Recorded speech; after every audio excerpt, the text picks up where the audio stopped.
जी बिल्कुल ही हिन वक्त असीं मौजूद आहियूं पनवाकल बरसां गोड़ चिचड़ो में।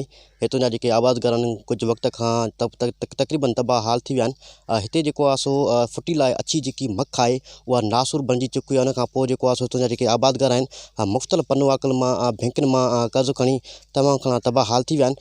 हिन वक़्तु असां उते ॻोठण सां मौजूद आहियूं। अचो त पुछूं सननि छा चवणु आहे। ये मुंहिंजी ज़मीन आहे ट्रेंजरेबन ते मुंहिंजो 90,000 ख़र्चु थियो आहे। हूअं त मुंहिंजी जेको आहे 3 एकड़ होॾे बि आहे जेकर मां कल्ह चूंडो करायो उन मां कुल असांजी 2 मण फुटी निकिती आहे। हिन वक़्तु मुंहिंजो 4.5 लाख ख़र्चु आहे। असांजी गवर्नमेंट खां वज़ीर आज़म खां वज़ीर आला सिंध खां अपील आहे त बराए महिरबानी सिंध जे ज़राअत जे वज़ीर खे ते केस दाख़िल कयो वञे, कंपनी वारनि ते केस दाख़िल कया वञनि। असां ग़रीबनि जो गुज़ारो इहो ई आहे। फ़सुलु जेको मां तव्हां ॾिसी रहिया आहियो अछी मखे कारो महलो असांजा जेका फ़सुलु आहे तमामु सफ़ा तबाह थी वियो आहे। असां ग़रीब ॻोठाणनि जो असांजो गुज़र जेको आहे हिन शइ ते आहे। असांजो इहो चवणु आहे त जीअं त फ़सुलु ग़रीब माण्हुनि जो सफ़ा ख़तमु थी वियो आहे ऐं जंहिं वटि डीलर वटि खणी आया आहिनि मतिलबु फ़सुलु हिननि जो सफ़ा ख़तमु थी वियो आहे। कंहिं कैश में खयो बैंकुनि खां कर्ज़ु वठी करे, जीअं मिसाल आहे ख़ुशहाली बैंक आहे, यू बैंक आहे, माना प्राइवेट जेके बैंक आहिनि हिन उन खां लोन वठी करे हिन दवायूं कैश ते कयूं। भाणे कैश ते कयां, हाणे हिननि जो फ़सुलु थी वियो आहे तबाह, त हाणे उहे काॾों ॾियनि बैंकुनि में।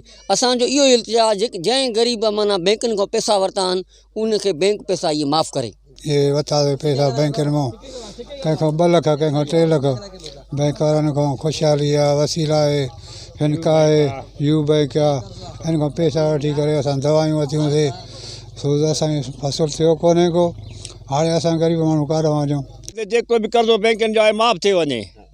असांखे वसीयत कान्हे का उन कर्ज़नि खे ॾियूं या बैंक ने कुझु बि कोन्हे। असांजी वसीयत का बि कान्हे। असांखां महिरबानी थोरे सां इहो कर्ज़ु माफ़ु थी वञे बैंकुनि जो। डीलरनि वीचारनि जो कहिड़ो कसूरु आहे? उहो बि कंपनी ॾिनो आहे।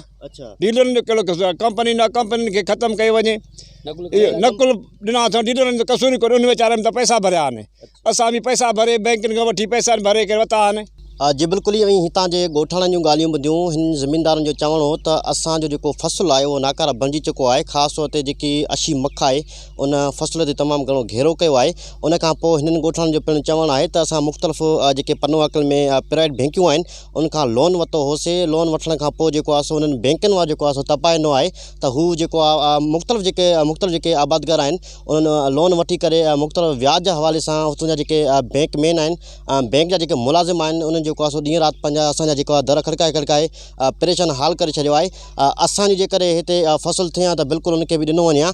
ऐं हिननि मुख़्तलिफ़ जेको आहे सो इदारनि खां पहिरियों घुर कई आहे, अपीलूं कयूं आहिनि त असांजो जेको लोन वारो जेको सिस्टम आहे उहो जेको आहे सो बंदि कयो वञे। उन खां पोइ जेको आहे सो असां गुज़िरियल कुझु वक़्त खां जीअं फ़सुलनि जो जेको गुज़र सफ़र हो ईअं ई थींदो हो। पर हिन वक़्तु जेको आहे अछी मख जेको आहे नाकारा बणिजी जेको आहे तमामु घणो। जेकॾहिं फ़सुलु थिए हा त सभु जेके ॻोठाणा आहिनि मुख़्तलिफ़ जेके समय ॻोठाणा आहिनि हुननि जेको आहे मुख़्तलिफ़ इदारनि खां बि अपीलूं कयूं आहिनि। हिन मुख़्तलिफ़ पहिरियों बि एहतिजाज रिकॉर्ड कराया आहिनि पर उन ते को बि अमल दरामद न थियो आहे। उन खां पोइ हिन जो चवणु आहे त जेकॾहिं असां सां जेको आहे सो इंसाफ़ न कयो वियो, लोन जेको आहे माफ़ु न कयो आहे, असां पंहिंजो पाण खे भाउ ईंदासीं। उन खां पोइ जेको आहे असां जेको आहे सो एॾो वॾो एहतिजाज करां जीअं ई पनवाकल जा जेके बि सियासी समाजी जेके नुमाइंदा आहिनि उन ख़िलाफ़ बि एहतिजाज कंदासीं। छो त ख़ासि तौर ते जेके नासूर आहिनि उहे ई आहिनि।